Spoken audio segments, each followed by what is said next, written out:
کہ اسلام زندہ ہوتا ہے ہر کربلا کے بعد، جبکہ اسلام رسول اکرم صلی اللہ علیہ وسلم کی دین ہے. آپ نے اس کو زندہ کیا اور اس میں ایسی روح پھونکی کہ وہ قیامت تک اللہ رب العالمین اگر نہ چاہے تو کسی بھی انداز سے اس کو نہ کوئی زیر کرنے والا ہے اور نہ کوئی اس کو نقصان پہنچا سکتا ہے. تو 4 مہینے ہمارے سامنے حرمت والے ہیں. خصوصیت کے ساتھ ان حرمت والے مہینوں کا مکمل احترام کرنا یہ ہماری ذمہ داری ہے، اور خصوصی احترام کرنا یہ ہماری ذمہ داری ہے. اس میں ذی قعدہ، ذی الحجہ، رجب اور یہ محرم کا مہینہ، یہ 4 مہینے ہیں، ان کا احترام کرنا ہماری ذمہ داری ہے. اسی طریقے سے ہماری یہ ذمہ داری ہے کہ محرم کے مسنون اعمال کے بارے میں ہم تھوڑا سا سمجھ لیں، اور اس کے بعد اس کے بدعات و خرافات کے بارے میں آپ کو بتایا جائے گا. تو محرم الحرام کے مسنون اعمال کے بارے میں جو شریعت اور قرآن و سنت میں دلائل ملتے ہیں، اس کی روشنی میں اگر دیکھا جائے تو صرف ایک عمل مسنون ہے. یا روایات کے مفہوم کو دیکھا جائے اور روایات کی روح کو دیکھا جائے اور روایات میں جو پیغام دینے کی کوشش کی گئی ہے اس کو دیکھا جائے تو چند چیزیں ہیں جو سال کی ابتدا میں ہمارے اندر بیدار رہنی چاہیے اور اس کا احساس ہمیں ہونا چاہیے. سب سے پہلی اور بنیادی چیز یہ ہے کہ محرم میں صرف روزوں کی فضیلت ملتی ہے. رسول اکرم صلی اللہ علیہ وسلم نے اس سلسلے میں ارشاد فرمایا، جب آپ مدینہ گئے اور آپ نے دیکھا کہ یہودی 10 محرم کو یعنی عاشورہ کے دن روزہ رکھتے ہیں، ان سے دریافت کیا گیا تو انہوں نے بتایا کہ موسیٰ علیہ السلام جو ان کے نبی تھے، رسول تھے، ان کو فرعون لعین سے نجات اسی تاریخ میں ملی تھی، لہٰذا وہ شکرانے کے طور پر روزے کا اہتمام کرتے ہیں. تو اللہ کے نبی صلی اللہ علیہ وسلم نے فرمایا کہ ہم موسیٰ علیہ السلام کی اس خوشی میں اور اس کو یاد کرنے میں تم سے زیادہ مستحق ہیں اس بات کے، لہٰذا ہم آئندہ سال سے روزے کا اہتمام کریں گے. اور رسول اکرم صلی اللہ علیہ وسلم نے یہ بھی فرمایا وخالف الیہود صوموا یوم عاشورہ وخالف الیہود، یہودیوں کی مخالفت کرو، 10 محرم کا روزہ رکھا کرو اور یہودیوں کی مخالفت کر کے ایک دن پہلے کا روزہ رکھ لیا کرو.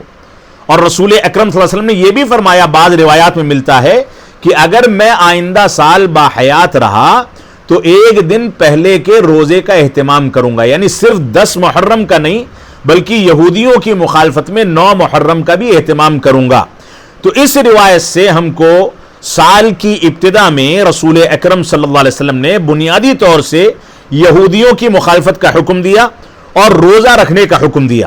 یہودیوں کی مخالفت اس وجہ سے کہ ہم دین کو تحفظ فراہم کر سکیں اور اسلام دشمنوں کے چہرے کو سمجھ کر کے ان سے دوری اختیار کر سکیں، اور روزے کا اہتمام اس وجہ سے تاکہ ہم اپنی بدنی اور روحانی عبادت، یعنی روزہ جس کے بارے میں صرف اور صرف اللہ رب العالمین کو علم ہوتا ہے کہ کون بھوکا اور پیاسا ہے، اور اسی وجہ سے اللہ رب العالمین نے فرمایا کہ بندہ میری وجہ سے بھوکا اور پیاسا رہتا ہے لہذا میں اس کو اس کا بدلہ دوں گا. تو یہ اللہ رب العالمین کے لیے بھوکا اور پیاسا رہنے کا اپنے آپ کو عادی بنانا، یہ بھی سال کی ابتدا کا پیغام ہے. تو اللہ کے نبی صلی اللہ علیہ وسلم نے عاشورہ کے روزے کا اہتمام کرنے کا حکم دیا اور فرمایا، صحیح مسلم کی حدیث ہے، افضل الصیام بعد رمضان شہر اللہ المحرم، سب سے افضل روزہ اللہ رب العالمین کے نزدیک رمضان کے روزوں کے بعد یہ محرم کا روزہ ہے. اسی طریقے سے صحیح مسلم کی روایت ہے کہ یکفر السنۃ الماضیہ، اگر کوئی آدمی عاشورہ کا روزہ رکھتا ہے تو 1 سال پچھلے صغیرہ گناہ اس کے معاف کر دیے جاتے ہیں. کبیرہ گناہ مراد نہیں ہے بلکہ صغیرہ گناہ معاف کر دیے جاتے ہیں، یہ بھی صحیح مسلم کی روایت ہے. اور مخالفت کرنے کا یہودیوں کی جو حکم دیا گیا وہ مسند احمد کی روایت ہے. تو یہ ایک مسنون عمل ہے جس کا اہتمام ہم کو محرم کے مہینے میں کرنا چاہیے. اس کے چند مسائل میں آپ کے سامنے ذکر کر دوں. مثال کے طور پر 9 اور 10 کا روزہ رکھنا یہ افضل ہے، کیونکہ وہ روایت زیادہ راجح ہے جس میں 9 تاریخ کا تذکرہ کیا گیا یہودیوں کی مخالفت کرنے کے لیے. 10 اور 11 کا روزہ رکھنا بھی جائز ہے، اگر کوئی مخالفت میں 9 کا روزہ نہیں رکھ سکا 10 کا رکھا تو مخالفت پیدا کرنے کے لیے 11 کے روزے کا اہتمام کر سکتا ہے، یہ بھی جائز ہے. اور اگر کسی نے صرف 10 محرم کا روزہ رکھا ہے عاشورہ کا تو یہ بھی درست ہے. علماء کرام کہتے ہیں کہ اس میں بھی کوئی حرج کی بات نہیں ہے، اگرچہ افضل یہ ہے کہ ہم یہودیوں کی مخالفت کریں. اسی طریقے سے قضا روزے اگر باقی ہیں، انسان کے رمضان کے قضا روزے باقی رہ گئے ہیں، تو جس طرح سے وہ شوال کے 6 روزوں کا اہتمام قضا روزوں سے پہلے کر سکتا تھا، اسی طرح سے عاشورہ کو روزے کا بھی اہتمام کر سکتا ہے. اس میں کوئی حرج نہیں، اگرچہ بعض علماء نے اس میں سختی کی ہے، لیکن راجح بات یہی لگتی ہے کہ یہ موقع دوبارہ آنے والا نہیں، اور عاشورہ کے روزے کی قضا کا امکان نہیں ہے کیونکہ یہ وقت کے ساتھ خاص ہے. اس وجہ سے اگر رمضان کے روزوں کی قضا سے پہلے کوئی عاشورہ کا اہتمام کر لے تو اس کے لیے جائز ہوگا. اگر عاشورہ کا روزہ، بعض لوگ سوال کرتے ہیں کہ اگر عاشورہ کا روزہ جمعہ کے دن پڑ گیا یا سنیچر کے دن پڑ گیا، جس دن روزہ خصوصیت کے ساتھ رکھنے سے منع کیا گیا ہے، تو ایسی صورت میں اس دن روزہ تب بھی رکھا جائے گا، کیونکہ ہم جمعہ یا سنیچر کے دن کی نیت سے وہ روزہ نہیں رکھتے بلکہ عاشورہ کی نیت سے رکھتے ہیں. لہذا اس میں کوئی حرج کی بات نہیں ہے، وہ روزے کا اہتمام کیا جائے گا. اور جمعہ کے دن خصوصیت کے ساتھ جو ممانعت احادیث میں وارد ہوئی ہے روزہ رکھنے کی، اس ممانعت میں عاشورہ کا یا عرفہ کا روزہ داخل نہیں ہوگا، کیونکہ عاشورہ کا روزہ عاشورہ کی وجہ سے اور عرفہ کا روزہ عرفہ کی وجہ سے یا 9 ذی الحجہ کی وجہ سے رکھا جاتا ہے. اسی طریقے سے عاشورہ کے روزے کی تحدید جو ہے، تاریخ کی تعین جو ہے، وہ اپنے اپنے علاقوں کی رویت ہلال کے لحاظ سے رکھی جائے گی. اس میں مکہ مکرمہ کا اہتمام کر کے وہاں کے لحاظ سے روزہ رکھنا یہ شریعت کے مزاج کے خلاف ہے. لہذا ہمیں عاشورہ کا اہتمام اپنے علاقے کی رویت کے لحاظ سے کرنا چاہیے. تو یہ تو مسنون اعمال تھے جن کا تذکرہ قرآن و سنت میں ملتا ہے، اور ان چیزوں کا اہتمام کرنا اور ان کی رعایت کرنا ہماری ذمہ داری ہے. اب دوسری چیز ہے محرم الحرام میں کی جانے والی بدعات و خرافات اور رسوم و رواج. اس سلسلے میں ہم کو یہ سمجھ لینا چاہیے کہ حضرت حسین رضی اللہ تعالیٰ عنہ اور یزید رحمت اللہ علیہ کے ضمن میں معاویہ اور مغیرہ بن شعبہ رضی اللہ عنہم کو طعن کرتے ہیں بعض لوگ. اس طرح کا طعن کرنا، وہ بھی سال کی ابتدا میں صحابہ کرام کو برا بھلا کہنا، یہ ساری کی ساری خرافات ہیں جس سے انسان اسلام سے خارج بھی ہو سکتا ہے. 10 محرم کو تعزیے نکالنا اور تعزیے سے منتیں مانگنا، اس کی تعظیم کرنا، حلیم پکانا، شربت تقسیم کرنا، پانی کے سبیلیں اور شربت کی سبیلیں لگانا، بچوں کو ہرے رنگ کے کپڑے پہنا کر کے حسین رضی اللہ تعالیٰ عنہ کے فقیر کی شکل میں تعزیے کے گرد طواف کرنے کا حکم دینا، اس مہینے میں شادی بیاہ کو ناجائز اور حرام سمجھنا، تعزیوں کی مجلسوں کا شوق رکھنا اور اس میں شرکت کرنا، اسی طرح سے ذوالجناح یعنی پروں والے گھوڑے کے جلوس میں نکلنا، یہ ساری کی ساری چیزیں محرم کی بدعات و خرافات میں سے ہیں جن سے ہم کو بچنا چاہیے. اس سلسلے میں اور بھی بہت ساری خرافات ہیں. مثال کے طور پر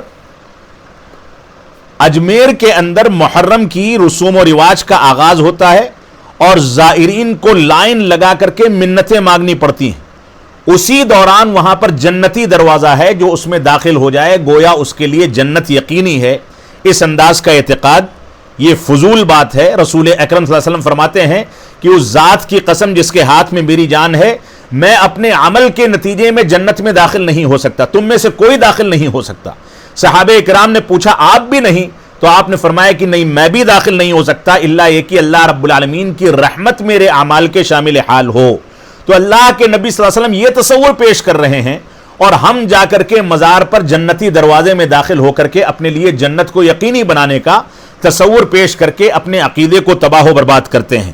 اسی طرح سے محرم کی خرافات میں ایک چیز ہے 6 محرم کو حضرت علی اصغر کا جھولا، اور اسی طرح سے 7 محرم کو حضرت قاسم مہدی کا، اور اسی طریقے سے 8 محرم کو تابوت حضرت عباس کی برآمد ہونا، 9 محرم کو حضرت علی اکبر کا تابوت، 10 محرم کو تعزیے نکالنا، 11 محرم کو یوم زینب، 12 محرم کو شہدائے کربلا کی مجلس، اور اس انداز کے جو رسوم و رواج ہیں یا اس سے متعلق جو چیزیں انجام دی جاتی ہیں، یہ سب کے سب بدعات و خرافات ہیں. اللہ کے نبی صلی اللہ علیہ وسلم کا فرمان ہے علیکم بسنتی وسنت الخلفاء الراشدین المہدیین تمسکوا بها وعضوا علیہا بالنواجذ وَإِيَّاكُمْ وَمُحْدَثَاتِ الْأُمُورِ فَإِنَّ كُلَّ مُحْدَثَةٍ بِدْعَةٍ وَكُلَّ بِدْعَةٍ ضَلَالَةٍ وَكُلَّ ضَلَالَةٍ فِي النَّارِ۔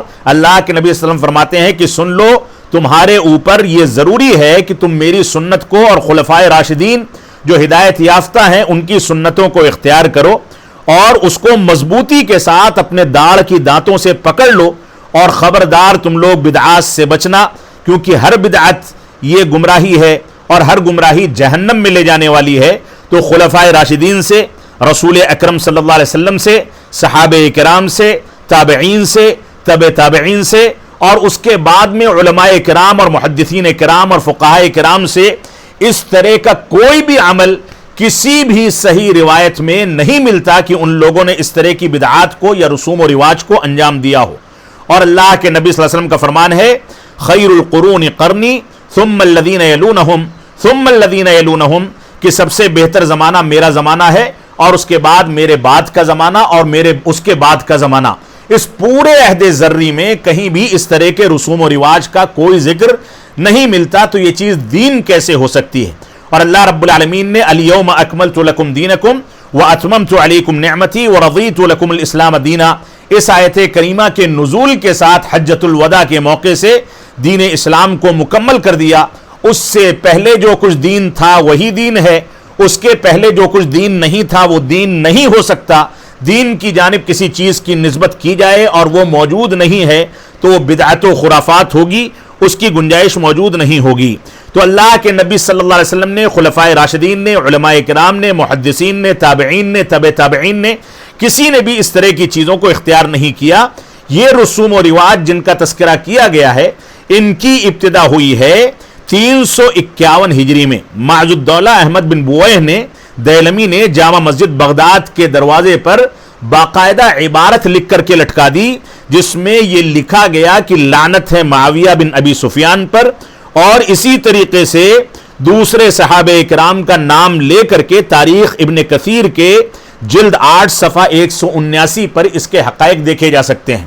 وہاں پر یہ عبارت لٹکائی اور اس عبارت کو لٹکا کر کے صحابہ کرام کو گالیاں دینے کی بنیاد پر ان رسوم و رواج کی ابتدا کی گئی۔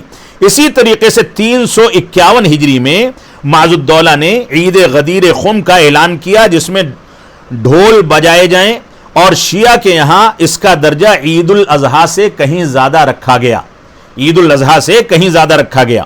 352 ہجری میں یہ اعلان کر دیا گیا کہ ماتم کے اظہار میں 10 محرم کو بازار بند کیے جائیں اور لوگ ماتمی لباس پہن کر باہر نکلیں، اور پھر اس نے بغداد میں عورتوں کو سینہ پیٹنے کے لیے نکلنے کا عام حکم دیا۔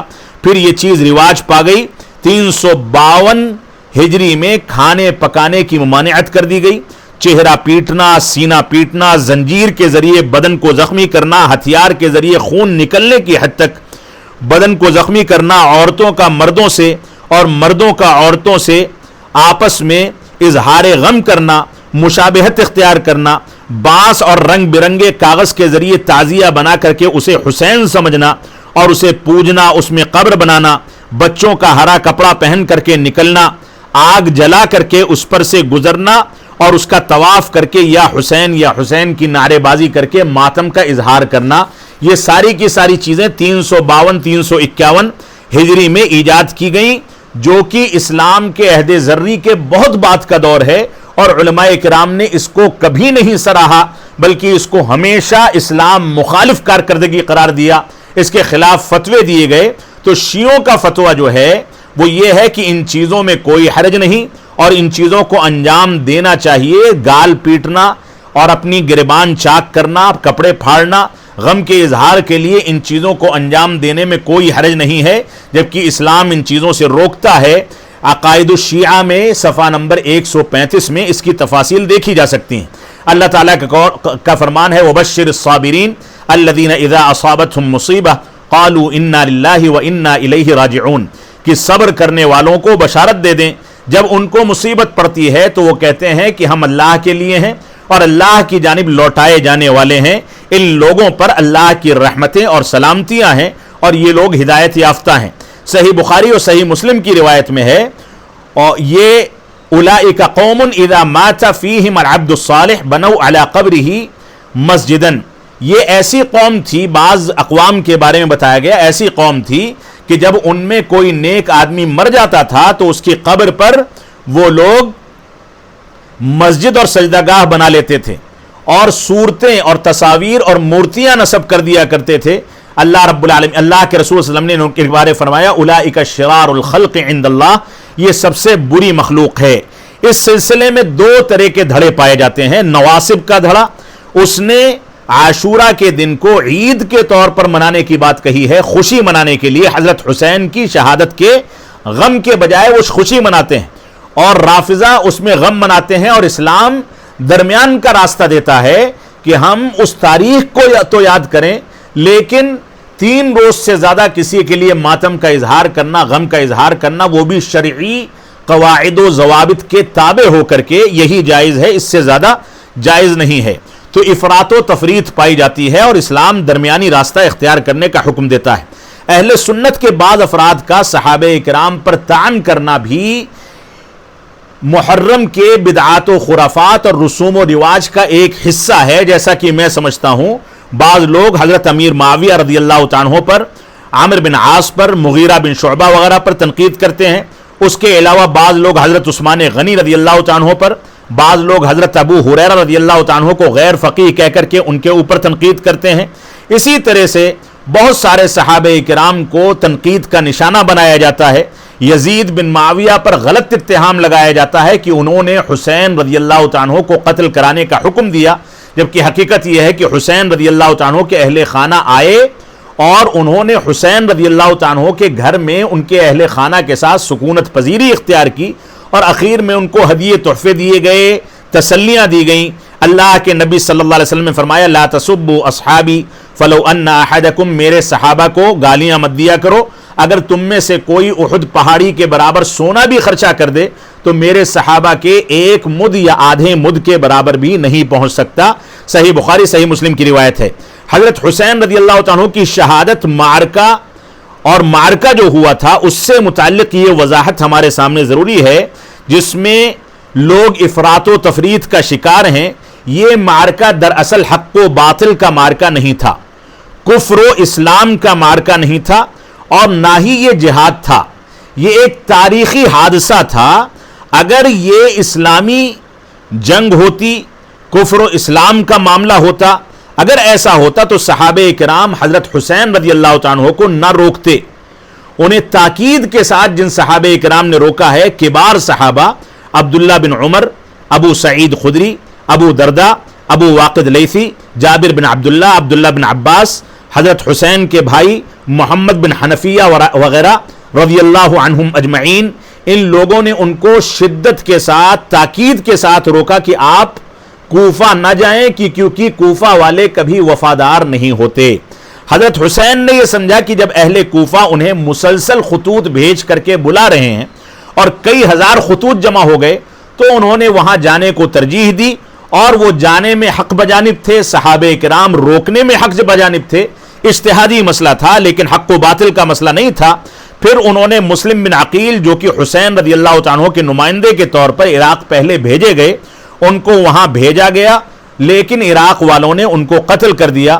تو راستے میں حسین رضی اللہ تعالیٰ عنہ کا جب یہ خبر ان کو ملی کہ ان کے مسلم بن عقیل کو قتل کر دیا گیا ہے تو واپسی کا ارادہ کرنے لگے، لیکن مسلم کے بھائیوں نے اپنی واپسی سے انکار کر دیا اور کہا کہ ہم خون کا بدلہ لے کر کے جائیں گے۔